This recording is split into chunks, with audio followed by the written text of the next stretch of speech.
డబ్బు, అనారోగ్యం, ఉద్యోగం, వ్యాపారం అప్పులతో బాధపడుతున్నారా? వెంటనే జేకేఆర్ గురువు గారికి కాల్ చేసి ఈ వెబినార్ లో జాయిన్ అవ్వండి.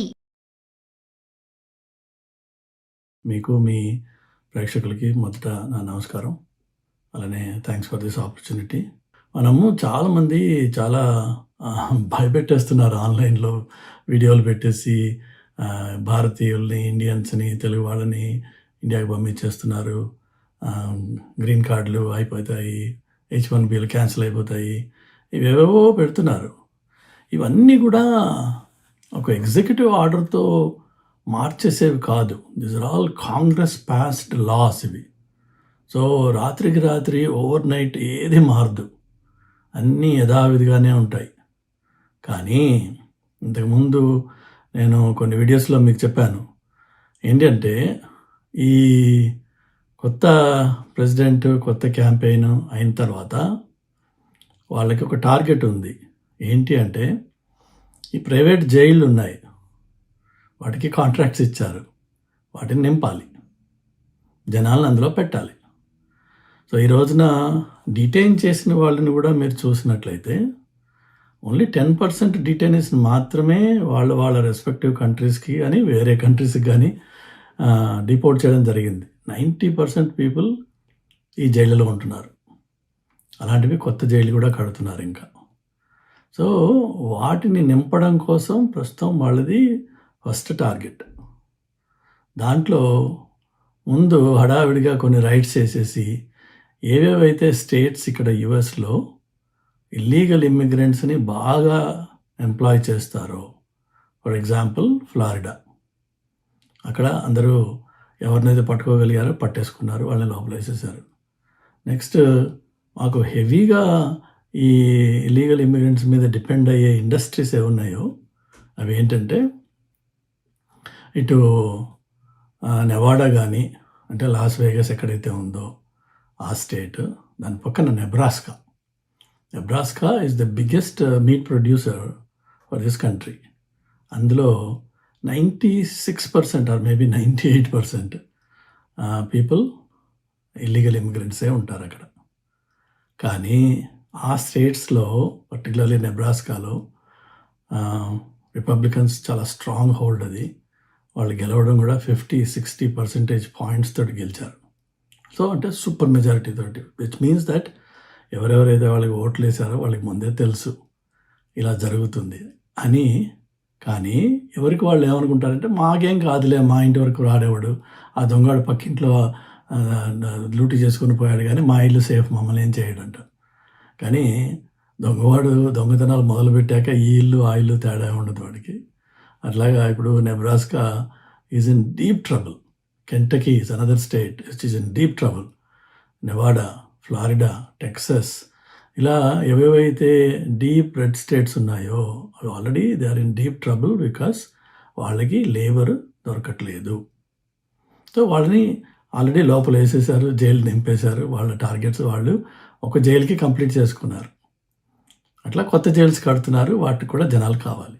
సో ఇప్పుడు ఈ మ్యాస్ హంటింగ్, మ్యాస్ లిఫ్టింగ్, ఆ మ్యాస్ వలలు వేసి జనాలు పట్టడం అదే అయిపోయింది. ఇప్పుడు నెక్స్ట్ ఏంటంటే, వాళ్ళు ఏం చేస్తున్నారు, ఇమ్మిగ్రేషన్ డిపార్ట్మెంట్లో అలానే పోలీస్ దగ్గర, FBI దగ్గర రకరకాల రికార్డ్స్ గత 20-25 ఏళ్ళవి తవ్వి బయటికి తీసి, ఎవరెవరైతే వాళ్ళ సిస్టంలో డిఫరెంట్ క్రైమ్స్ చేసి ఉన్నారో, అంటే డ్రగ్ పొజిషన్లో పట్టుకున్న వాళ్ళు, ఆ ఛార్జెస్ సబ్సిక్వెంట్గా డ్రాప్ చేసినా వాడు డ్రగ్ పొజిషన్లో ఒకసారి పట్టుబడ్డాడు అంటే now he becomes a target. లేదు, ఇంతకుముందు ఏదైనా DUI కేసు అయింది, వాడిని ఫింగర్ ప్రింట్స్ చేస్తారు కేసులు అయినప్పుడు. ఇక్కడ మగ్ షాట్స్ అంటారు, ఫోటో తీస్తారు, ఫింగర్ ప్రింట్స్ తీస్తారు. ఒకసారి అవి తీస్తే you will be in the system for good. ఏదో 7 years తర్వాత లేదంటే కొన్ని రికార్డ్స్ తీసేయడము ఉంటాయి ప్రాసెస్, కానీ but record only is disabled, but it's always there and it is accessible to the law enforcement guys. వీళ్ళు ఆ గత చరిత్రలన్నీ తవ్వి ఎవరెవరికైతే ఇంతకుముందు ఇమిగ్రేషన్ ఇష్యూస్ అయినాయో, ఏదైనా రిమూవల్ నోటీస్ దాకా వచ్చి వాళ్ళు సబ్సిక్వెంట్గా వేరే మ్యారేజ్ ఏదైనా చేసుకుని ఇప్పుడు మళ్ళీ ఆ మ్యారేజ్ ద్వారా గ్రీన్ కార్డ్ సంపాదించుకునే ప్రయత్నాల్లో ఉన్నారు, వాళ్ళని కూడా ఇప్పుడు వాళ్ళందరినీ, అలాంటి వాళ్ళని టార్గెటెడ్గా వాళ్ళ ఇళ్ళకెళ్ళి నాక్ చేసి పికప్ చేస్తున్నారు. సో అది ఈ స్టేజ్లో ఇప్పుడు అది నడుస్తోంది. సో ఒక విధంగా చెప్తే ఇప్పుడున్న వాతావరణంలో ఇండియన్స్ పర్టికులర్లీ ఈ కొత్తగా వచ్చిన స్టూడెంట్స్ కానీ H1B వీసా మీద ఉన్నవాళ్ళు కానీ జనరల్గా గత 5-6 ఏళ్లలో 10 ఏళ్లలో వచ్చిన వాళ్ళు ఎంప్లాయ్మెంట్ బేస్డ్ వస్తారు కాబట్టి ఇంకా అంత ముదిరిపోరు కాబట్టి వాళ్ళకి ఏమాత్రం లా ఎన్ఫోర్స్మెంట్ హిస్టరీ లేకుండా ఉంటే వాళ్ళు భయపడాల్సిన అవసరం లేదు. ఎవరు వచ్చి భుజం తట్టి నీ కాగితాలు చూపించమని అడగరు. ఒకవేళ అడిగితే మనం ఒక కాపీ క్యారీ చేస్తే వచ్చిన నష్టం ఏం లేదు. కానీ ఎవరు భయపడాల్సిన అవసరం లేదు. అన్లెస్ మనము బాగా తాగేసి మంచి సౌండ్స్ పెట్టి డ్యాన్సులు చేసి పక్కింటి వాడో ఎదురింటి వాడో పోలీస్ కంప్లైంట్ ఇచ్చాడు అనుకుందాం, యు ఆర్ ఇన్ ట్రబుల్. లేక తాగి డ్రైవ్ చేసి DUI కేసు అయినా అయింది, మైనర్ యాక్సిడెంట్ అయినా సరే you are in trouble. So all those people ఎవరెవరికైతే వెనక ఈ గత కాలంలో లా ఎన్ఫోర్స్మెంట్తో ఎన్కౌంటర్స్ అయ్యాయో they are in trouble. They have to be careful. But ఎవరెవరికైతే అలాంటి ఏ గొడవలు లేవో వాళ్ళు వరి అవ్వాల్సిన అవసరం లేదు. అది ఫస్ట్ నేను చెప్పదలుచుకున్నాను. ఎందుకంటే it gives some assurance to people, particularly మీ ఆడియన్స్కి. ఇక నెక్స్ట్ వచ్చేసి ఒక నాన్ సిటిజన్స్ అంటే ఎవరెవరికైతే సిటిజన్షిప్ పాస్పోర్ట్ US పాస్పోర్ట్ ఉందో వాళ్ళు ట్రావెల్ చేయడానికి ఏమి ఇబ్బంది లేదు. We can go out and come back, no issues. కానీ ఎవరెవరైతే ఇమిగ్రేషన్ మీద అమెరికాలో ఉన్నారో, ఇంక్లూడింగ్ గ్రీన్ కార్డ్ ప్రాసెస్ నడుస్తూ I-140 వచ్చి H1B రెన్యూ అవుతున్న వాళ్ళు కూడా, లేకపోతే ఇలా వచ్చే విజిటర్స్, లేకపోతే F1 మీద ఉన్న స్టూడెంట్స్, వీళ్ళందరూ కూడా ట్రావెల్ చేయకుండా ఉండడం మంచిది. కనీసం ఒక 6 నెలల పాటు just stay calm, quiet and be in your place.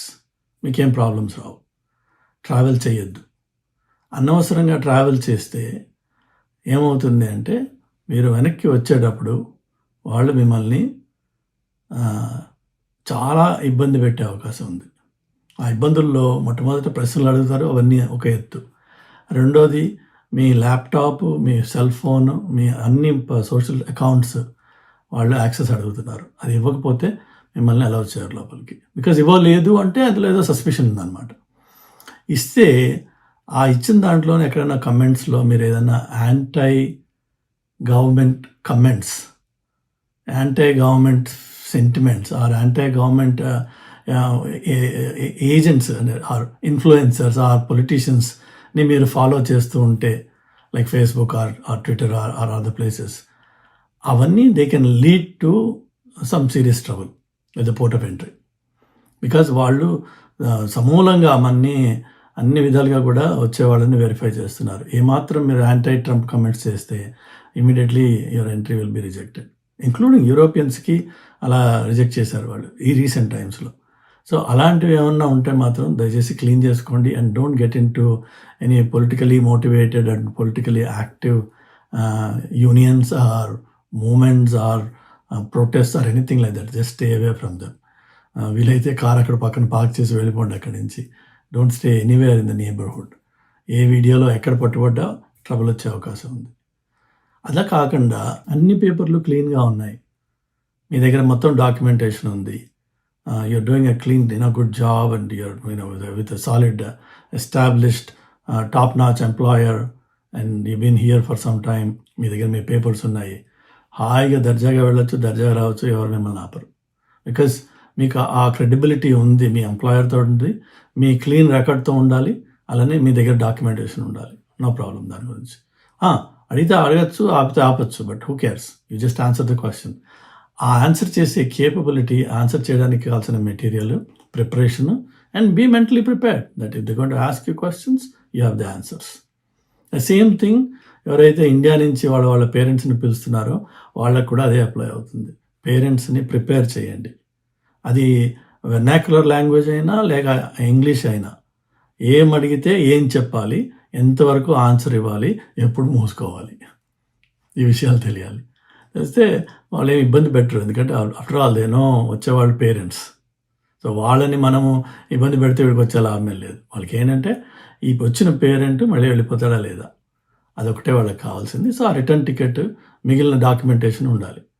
ఇంకొక ప్రాబ్లం ఎవరికి వస్తుంది అంటే గ్రీన్ కార్డ్ హోల్డర్స్. అమెరికాలో ఇంతకుముందు కూడా నేను ఒక వీడియోలో చెప్పాను, నేను ఒక పర్టికులర్ కమ్యూనిటీ ఉంది. వాళ్ళు దాదాపు 60-70% of hotel chains like days in అని, అంటే middle level hotels, neither too expensive not two cheap, ఆ వాటిల్ని they own, literally 70% of them వాళ్ళు ఓన్ చేస్తారు. వాళ్ళు ఏం చేశారంటే గత 30-40 ఏళ్ళ నుంచి వస్తున్న వాళ్ళకున్న అలవాటు ఏంటంటే, ఒకసారి ఒకటికి సిటిజన్షిప్ రాగానే వాడి ఖానాల్లో ఎంతమందికి వాడు వీలైతే అంతమందికి గ్రీన్ కార్డులు వాళ్ళు స్పాన్సర్ చేసేసారు. అది ఒకప్పుడు, ఇప్పుడైతే 12.5 ఏళ్ళు వెయిట్ టైం తీసుకుంటుంది, ఒకప్పుడు కొంచెం తొందరగా వచ్చేది. సో ఇప్పుడు చాలామంది యాక్చువల్గా న్యూయార్క్ ఎయిర్పోర్ట్ నుంచి ఎప్పుడన్నా మీరు ట్రావెల్ చేస్తే చూస్తారు, చాలామంది ఒక నోరు తెరిస్తే ఒక ఇంగ్లీష్ ముక్క రాదు వాళ్ళకి, గుజరాతీ తప్ప వేరే ఏం మాట్లాడలేరు, కానీ వాళ్ళకి అందరికీ గ్రీన్ కార్డులు ఉంటాయి. వాళ్ళు సిటిజన్షిప్ తీసుకోరు, ఎందుకంటే వాళ్ళకి ఇండియన్ సిటిజన్షిప్ కావాలి, ఇండియాలోనే ఉంటారు వాళ్ళు. కానీ ఎవ్రీ 6 months ఇక్కడ 6 నెలలు అక్కడ 6 నెలలు చేస్తూ ఉంటారు. ఇక్కడున్న 6 నెలల్లో వాళ్ళ హోటల్స్లో వర్క్ చేస్తూ ఉంటారు, వీళ్ళకి హెల్ప్ చేస్తూ ఉంటారు. వీళ్ళకేమో నమ్మకం వాళ్ళంటే, ఎందుకంటే ఆ కమ్యూనిటీలో ఆ ఫ్యామిలీ బేస్డ్ బిజినెస్ చేసే అలవాట్లు ఉన్నాయి వాళ్ళకి. ఎంప్లాయీని హైర్ చేసి ఎంప్లాయీకి పర్ అవర్ డబ్బులు ఇచ్చి వాటి 8 to 12 hours పైన పని చేయించుకుంటే వాడికి 12 hours వీళ్ళు ఇవ్వడం వీళ్ళకి ఇష్టం ఉండదు, 8 hours ఇస్తూ ఉంటాడు. కానీ ఎవరు మిగిలిన 4 గంటలు ఫ్రీగా చేస్తారు. సో చుట్టం అయితే వాడు ఫిక్స్డ్ రేట్ చేసేస్తారు వాళ్ళు. సో అలాగా వాళ్ళు కొంతమందిని తెచ్చుకుంటూ ఉంటారు. అది వేలల్లో, ప్రాబబ్లీ లక్షల్లో ఉండొచ్చు ఆ సంఖ్య. వాళ్ళకి ఇప్పుడు ఏమవుతుంది అంటే, ఎవరెవరైతే ఇట్లా 180 days లోపు మీరు ఇండియాలో ఉండొచ్చు అనమాట గ్రీన్ కార్డులో ఉన్న వాళ్ళు. But within 6 months if you come back again, మీరు తర్వాత నెక్స్ట్ ఇయర్ మళ్ళీ ఇంకో 6 months వెళ్తూ ఉంటారు. అలాంటి వాళ్ళని మాత్రం వీళ్ళు పోర్ట్ ఆఫ్ ఎంట్రీలో ఆపేసి వాళ్ళ దగ్గర ఒక ఫామ్ సైన్ చేయించుకుంటున్నారు. ఆ గ్రీన్ కార్డ్ ప్రాసెస్ని నేను ఇక్కడ డ్రాప్ చేసుకుంటున్నా. ఇదే ఏదైతే ఉందో, ఈ పర్టికులర్ ప్రాసెస్ ఏదైతే ఉందో, దీన్నే Trump just hates it. Family based immigration is something that he just hates it. Second వచ్చేసి బర్త్ రైట్ సిటిజన్షిప్, దాన్ని ఆయన మార్చలేడు. కానీ ఇది మాత్రం ఈజీగా కంట్రోల్ చేయొచ్చు. పోర్ట్ ఆఫ్ ఎంట్రీలో ఒక మనిషి మనకి క్యాప్టివ్గా అక్కడ ఉన్నాడు, ఈ కంట్రీ నుంచి ఒక 20 గంటలో 24 గంటలో ట్రావెల్ చేసి ఇక్కడ వచ్చి ఒక ఎయిర్పోర్ట్లో కూర్చున్నాడు. వాడికి ఎలాంటి ఆధారాలు ఉండవు. అంటే ఆధారం అంటే నేను అనేది డిపెండెన్సీ ఏంటి, ఎవరితోనా మాట్లాడి, ఎవరైనా డిఫెండ్ చేసి, ఎవరికైనా కన్సల్ట్ చేసి, ఆ అవకాశం ఏమీ లేకుండా వాళ్ళని ఒక్కడిని ఐసోలేట్ చేసి they are compelling for them to sign their rights away. దానివల్ల ఏమవుతుందంటే, ఆసారి మాత్రం వాడిని లోపలికి రాణిస్తారు గ్రీన్ కార్డ్ మీద, బట్ సబ్సిక్వెంట్గా ఆ గ్రీన్ కార్డ్ పోతుంది. పోయేటప్పటికి then becomes a normal tourist visa మీద మళ్ళీ రావచ్చు తర్వాత కావాలంటే, బట్ గ్రీన్ కార్డ్ నుంచి పైప్ లైన్ నుంచి మాత్రం పోతాడు అనమాట. అది ఎక్కువ స్ట్రెస్ జరుగుతుంది పోర్ట్ ఆఫ్ ఎంట్రీలో. గ్రీన్ కార్డ్ హోల్డర్స్ ఈ విధంగా వచ్చేవాళ్ళు. అలా కాకుండా ఇక్కడే 5 ఏళ్ళ నుండి, 4 ఏళ్ళ నుండి, 3 ఏళ్ళ నుండి 3 monthsకి, 2 monthsకి, ఆర్ 1 monthకి, 3 weeksకి అలా వెళ్ళొచ్చేవాళ్ళు, వాళ్ళకేమి ఇబ్బంది లేదు. Because green card holder is a permanent resident. Legally you have the authorization to come in to the country. But ఎవరెవరైతే ఇట్లా 6 నెలలు ఇక్కడ 6 నెలలు అక్కడ చేస్తూ ఉంటారో వాళ్ళకి మాత్రం పోర్ట్ ఆఫ్ ఎంట్రీలో ఇబ్బంది జరుగుతుంది. అలానే ఎవరెవరికైతే గత కాలంలో ఏమాత్రం లా ఎన్ఫోర్స్మెంట్తో ఎన్కౌంటర్స్ అయినా వాళ్ళందరినీ ఇబ్బంది పెడుతున్నారు. సో కాబట్టి చాలామంది ఇప్పుడు అడ్వైజ్ మీరు చూస్తే కూడా ఏం చెప్తారంటే, don't travel, non citizens please don't travel.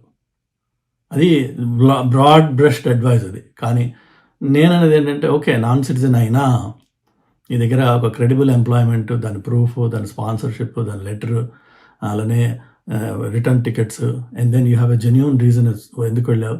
Finally అడిగినప్పుడు ప్రశ్న ధాటిగా, కాన్ఫిడెంట్గా, క్లియర్గా చెప్పే కమ్యూనికేషన్ స్కిల్ ఉన్నట్టయితే హాయిగా వెళ్ళి రావచ్చు. ఇబ్బందులు ఉండనే ఉంటాయి, ఓకే, కొంచెం లెవెల్ ఆఫ్ స్క్రూట్ని ఒక 2 notches పెరుగుతుందేమో, బట్ అంతే తప్ప అంతకంటే ఇబ్బంది ఏమి ఉండకపోవచ్చు అని నా ఉద్దేశం. దయచేసి ప్లీజ్ కేర్ఫుల్గా ఉండండి. కంట్రీలో ఉన్నవాళ్ళు don't get in to any trouble, any sort of trouble. You are in big problem. Because వాళ్ళకి ఎలాంటి వాడు దొరికిన అకౌంట్ పెరగాలి వాళ్ళకి. So be careful.